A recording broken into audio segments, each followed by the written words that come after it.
Därför att det är ett sånt sällsynt vedervärdigt system. Att på grund av människors hudfärg döma dem till en mycket sämre tillvaro. Och det är en skam för världen så länge detta består. Ja, det är mord på Sveavägen. Det var en slakt. Och det var en slaktare. Det var en bödel som visste precis vad han ville.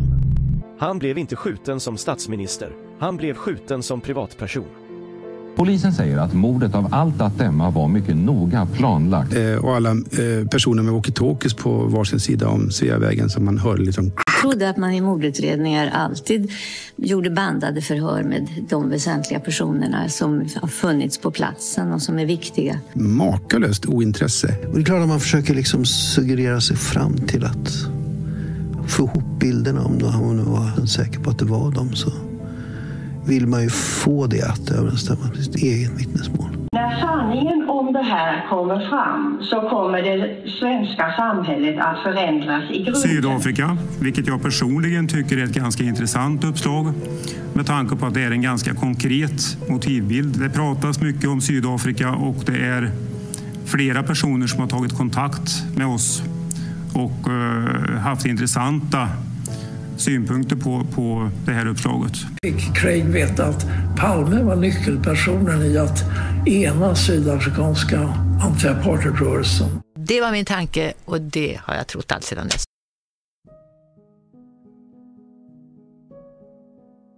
Som vi tidigare tittat på så är det redan under mordnatten som mycket märkligt händer och polisen försöker trolla bort 6 minuter.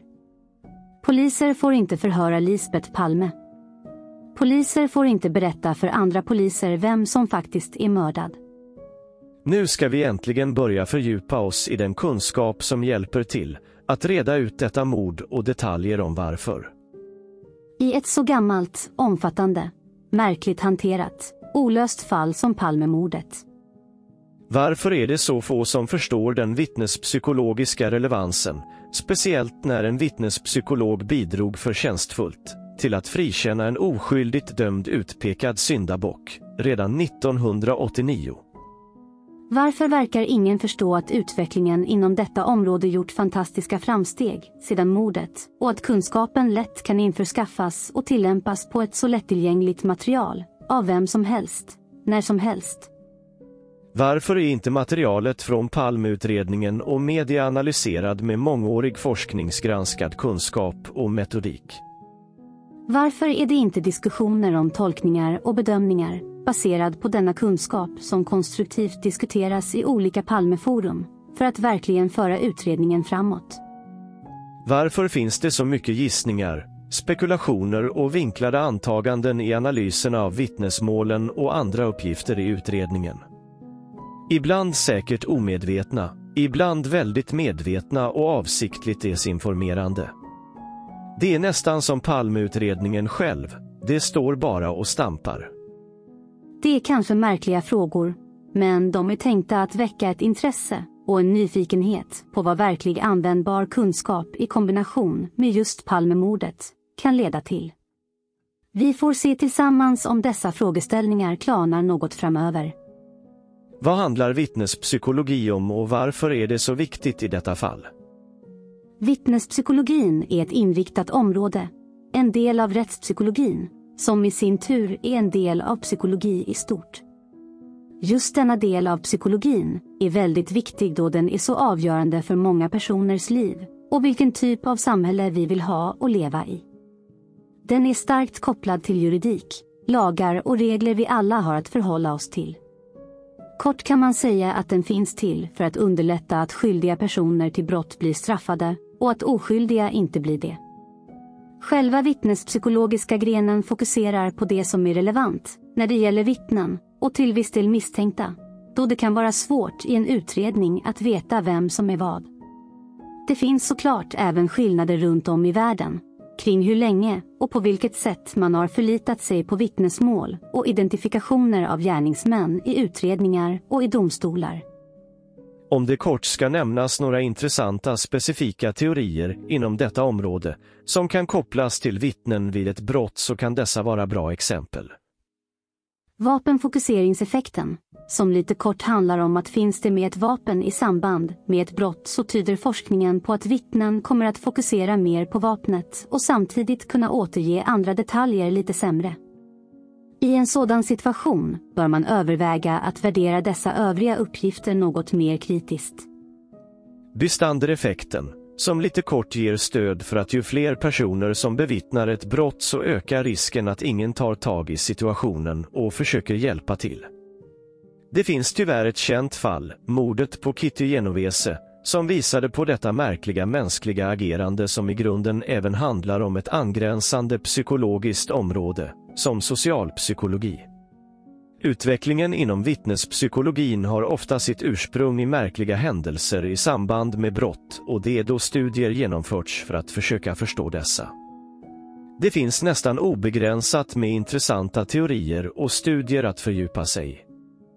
Det är bara att acceptera att vi inte är några videobandspelare som kan lagra och spela upp information av en händelse när det behövs.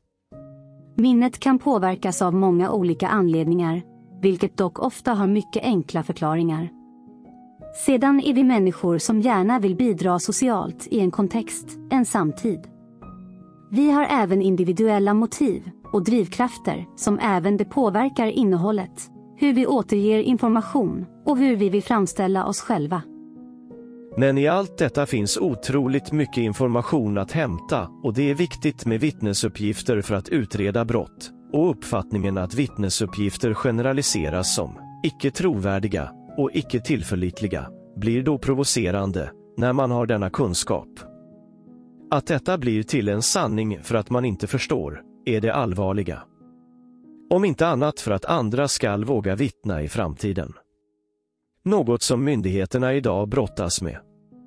Alla de oskyldiga vittnen som bidragit med så mycket i just detta fall har absolut rätt till en ordentlig upprättelse efter alla år, och materialet i utredningen behöver verkligen dissekeras.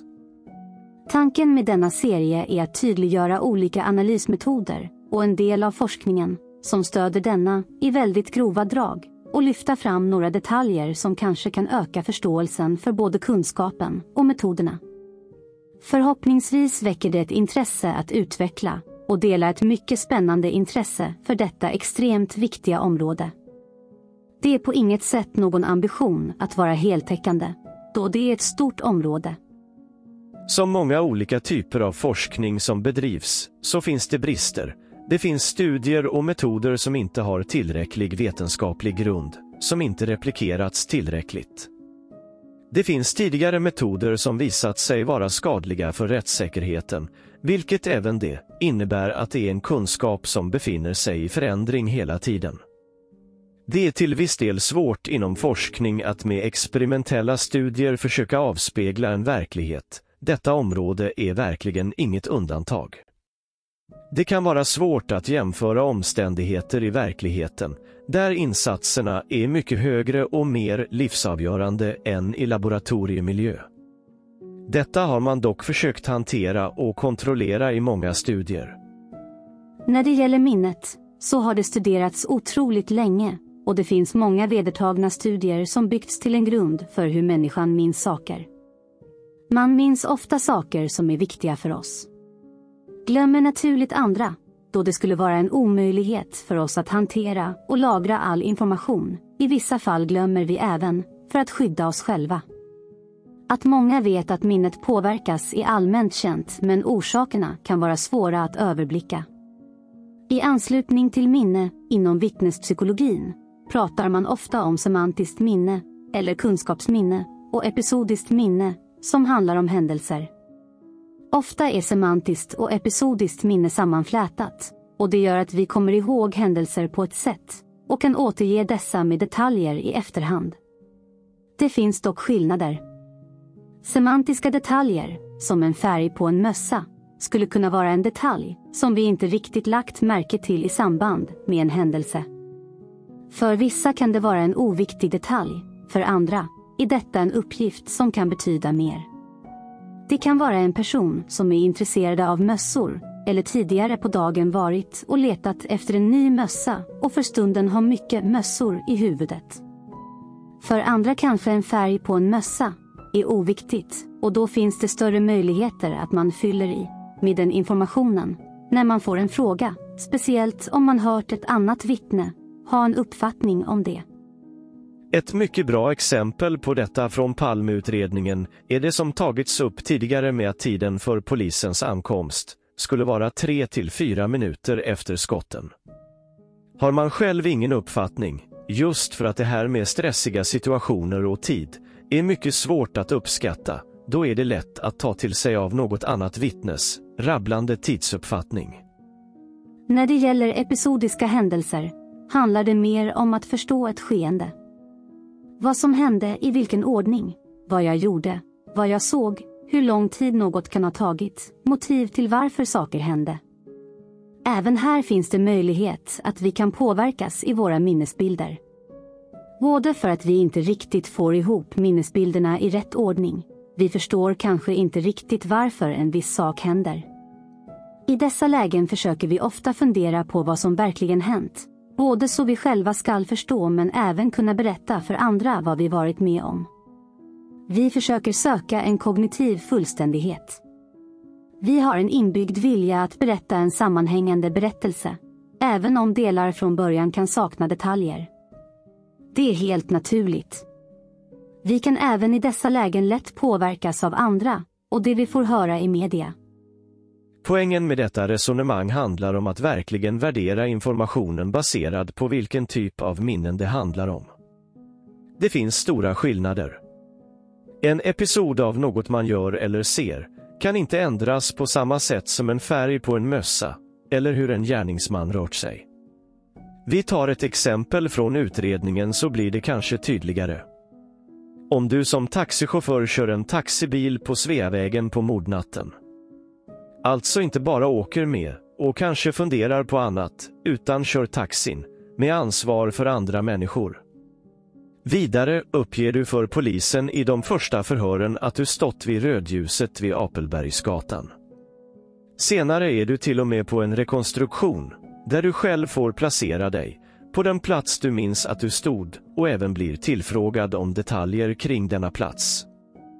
Ur ett vittnespsykologiskt perspektiv så finns det absolut, och jag menar verkligen absolut, inga möjligheter att du efter ytterligare en tid nu kommer på att du stod vid ett helt annat trafikljus och helt plötsligt började se skott, gärningsman och händelser som du inte beskrivit något om i detalj tidigare.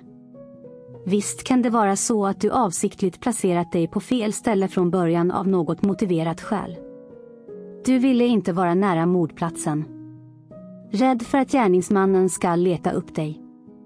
Men i ett olöst statsministermord med alla tecken på mörkläggning redan under mordnatten och där även andra taxichaufförer ändrar sina utsagor blir allt detta såklart mer intressant. Det måste såklart tydliggöras att båda dessa är alltså åklagarnas vittne i Christer Pettersson-rättegången. Självklart kommer denna uppgift vända på mycket av informationen i Palmeutredningen och vi kommer sakteliga gå igenom vart och ett av dessa och förklara andra märkliga omständigheter. Men det går inte att som förare att flytta på en taxibil från ett trafikljus till ett annat med motiveringen: nej, jag kom på att det inte kunde stämma veckor efter och efter en rekonstruktion, utan att ha en mycket mer motiverad förklaring som exempelvis en tidigare avsiktlig lögn av något starkt skäl. Att just denna person senare även sett gärningsmannen hela vägen springa upp för trapporna, trots att det är omöjligt med de barackerna som fanns på plats, är såklart även det en del av de anpassningar av ett vittne till en mörkläggning och utpekande av syndabock från Palmeutredningens sida. Det finns fantastiskt mycket intressant ur ett vittnespsykologiskt perspektiv när det gäller detta vittne. Vi får begränsa oss till den informationen som rör taxibilarna just nu. Men för att tidigt styrka att han faktiskt stod vid Apelbergsgatans rödljus finns tydliga uppgifter i hans tidiga förhör. Först hörde han 2 skott och kastar om bilen vid rödljuset vid Apelbergsgatan. Nästa förhör vänder han sig om efter det andra skottet och uppger vidare det måste varit ett vapen från rödljuset vid Apelbergsgatan. Sedan är rekonstruktionen från rödljuset vid Apelbergsgatan utan att detta fick honom att komma på att det var fel korsning. Allt detta styrker att han stod vid rätt korsning från början. När vi så lyfter in andra vittnen och deras uppgifter, kanske saker klarnar. Här följer motsägelsefulla referenser om bilarna i något sånär kronologisk ordning. Vittne Anders Delsborn i sitt första förhör på mordnatten. Delsborn framförde bilen i det mittre körfältet. Delsborn säger med nästan full säkerhet att han inte hade någon bil bredvid sig, alltså i det vänstra körfältet. Märkligt nog är det polis Jan Lenninge som 14 mars 86 styr över vittne Anders Delsborn till Sveavägen efter Tunnelgatan och trottoaren på Sveavägen för att larma. Samma dag börjar vittne Hans Johansson att ändra sig och ser vapen och 2 till 3 minuter innan polis där. 27 april 86 säger vittne Leif Ljungqvist. Och då befinner jag mig alltså i mittfilen på Sveavägen och svänger då runt efter taxin som gör en taxisväng, samtidigt som jag, på frågan, vad det var för taxi du hade framför dig, att det var någon japansk eller någonting i den stilen. Jag pratade med honom själv personligen på platsen. Anders, vad hette han? Delsborn eller något sånt där. Märkligt nog är det polis Jan Lenninge som justerar vittne Leif Ljungqvists vittnesmål 7 maj 86 till att vittne Hans Johansson ser en Mercedes i vänsterfilen och att det är den som vänder vid Tunnelgatan, fast vittne Hans Johansson senare hävdar att han fortfarande säger att han vänder vid Apelbergsgatan. Sedan säger polis Jan Lenninge att vittne Leif Ljungqvist som tagit fel på bil. Nu händer det avgörande saker. Den 12 maj 86 händer det att vittnet Hans Johanssons vita Mercedes helt enkelt flyttar till korsningen av Sveavägen Tunnelgatan av samma polis, Jan Lenninge. Vad är det som händer? Nu har alltså vittne Hans Johansson bara lämnat en felaktig uppgift. Sedan utför alltså polis Jan Lenninge en undersökning med mycket osäkra vittnesuppgifter med bland annat tror, ej säker, har för sig. Nu har det konstaterats att vittne Hans Johansson stod för rött ljus på Sveavägen vid Tunnelgatan och att han omedelbart företog en U-sväng i korsningen. Då blir det spännande att höra vad vittne Hans Johansson själv uppger om detta framöver i kombination med vad andra märkbart synkroniserade vittnesmål i samma bil säger om U-svängen. Vittne Hans Johansson under ed i rättegångarna. Vittne Hans Johansson i tingsrätten. Rött ljus Sveavägen Tunnelgatan. Man med pistol i nacken åker till Apelbergsgatan och vänder. Märkligt, här har alltså vittne Hans Johansson missat polis Jan Lenninges arbete med att flytta bilen och samtliga, allt för samstämmiga vittnesförhör i samma bil. Vittne Hans Johansson i hovrätten. Hörnet Tunnelgatan Sveavägen. Man precis skjutit i nacken. Vi blir chockade och åker upp till Apelbergsgatan och åker ner tillbaka till platsen. Märkligt, det är alltså fortfarande en vändning vid Apelbergsgatan som gäller för vittne Hans Johansson. Men vad säger övriga vittnen? Vittne Leif Ljungqvist i tingsrätten. Taxin framför oss svänger vänster. Jag följer genast efter. Märkligt, denna gång glömmer Leif Ljungqvist vad som uppdiktats i tidigare vittnesmål. Vittne Leif Ljungqvist i hovrätten. Framför mig till vänster står det en vit taxibil. Han svänger då till vänster och jag följer genast efter. Märkligt, denna gång kommer han ihåg eller blivit påmind om den flyttade taxibilen, men den svänger ju inte enligt vittne Hans Johansson själv. Den åker ju till Apelbergsgatan. Enligt vittne Hans Johansson finns det inte längre några svängande taxibilar på Tunnelgatan och vittne Anders Delsborn som nu står vid trottoaren på höger sida efter Tunnelgatan nämner aldrig när han flyttar sin bil till mordplatsen som man kan se på bilderna. Vittne Jan Andersson i tingsrätten. Vi får vänta en stund för vi har den här taxibilen framför oss. Va? Sen när det blir grönt svänger vi över båda två, va? Vittne Jan Andersson i hovrätten. Då har vi taxibilen framför oss som också svänger runt och ställer sig på samma sida. Vittne Jan-Åke Svensson första förhör. En vit taxi som står på andra sidan gatan i riktning mot Sergels torg kör runt och över till brottsplatsen. Efter denna kör även en annan bil av märke stor amerikansk kombi. Vittne Jan-Åke Svensson i hovrätten. Jag avvaktar de 2 bilarna som svänger runt och parkerar vid kanten och kör fram och ställer mig framför. Det är så uppenbart att det är vittne Anders Delsborn som ställer sig där han står ända tills fotografierna tas på hans Mitsubishi Galant. Framför honom står Chevan och framför honom står vittne Jan-Åke Svenssons bil. Det blir tydligt att Hans Johanssons Mercedes inte ens skulle få plats här med full insikt in mot Tunnelgatan som vittne Hans Johansson påstår. Så vad handlar allt detta om, kan man fråga sig. Det handlar om för en mörkläggande Palmeutredning att så tidigt som möjligt skaffa sig vittnen, som av någon anledning vill hjälpa till att mörklägga händelserna och kunna kontrollera och anpassa informationen för att passa den väg som Palmeutredningen vill ta. Varför nöja sig med en taxichaufför som redan under mordnatten anpassat vittnesmålen om samtalet vid Dekorima innan skotten? Märk väl hur vittne Anders Delsborn är säker på att det inte stod någon i vänsterfilen, vilket är det helt rimliga, för han kunde se och placera personerna vid mötet och hur de stod i förhållande till varandra. Det stod ingen taxibil i vägen då, som gjorde Anders Delsborn osäker på uppgifterna. Självklart passar det utredningen att ha en taxichaufför till, som är villig att anpassa kläder och gångstil på gärningsmannen, till den som Palmeutredningen vill sätta dit för brottet. Att denna person har svårigheter att gå hela vägen och fortfarande hävdar att han vänder vid Apelbergsgatan blir såklart näst intill komiskt i sammanhanget. Att han ser gärningsmannen springa upp för trapporna, fast det är omöjligt som advokat Liljerås mycket riktigt ifrågasätter, verkar tyvärr inte ens fånga andra utredares intresse.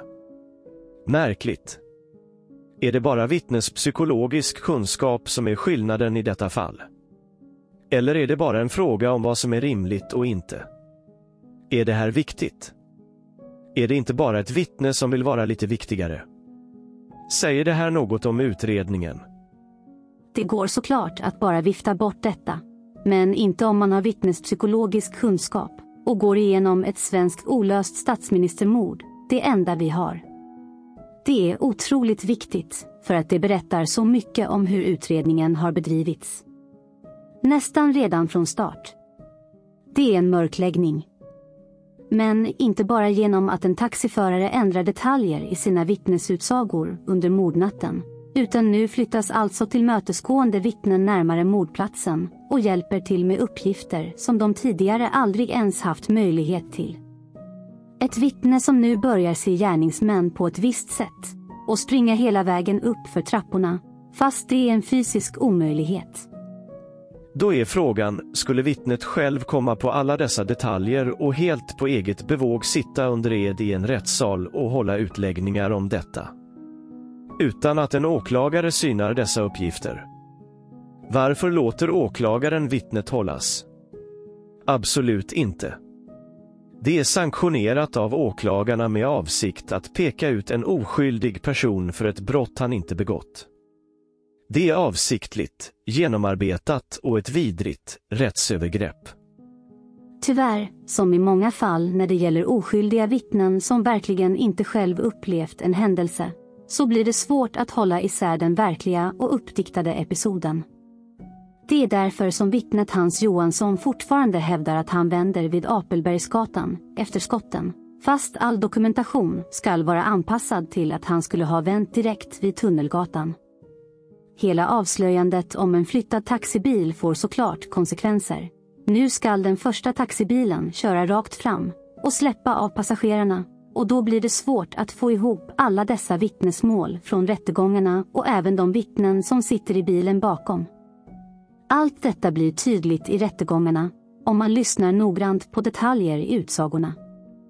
Ett mycket viktigt avslöjande av hur utredningen har bedrivits, bara genom vittnespsykologisk kunskap och analys av vittnesutsagor.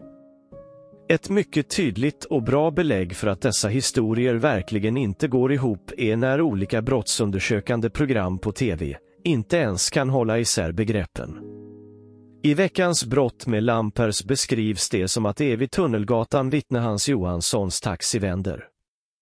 I brottsjournalen på en annan kanal med experten Leif GW Persson så står Hans Johanssons taxi där den stod från början, när han hörde skotten och vände sig om.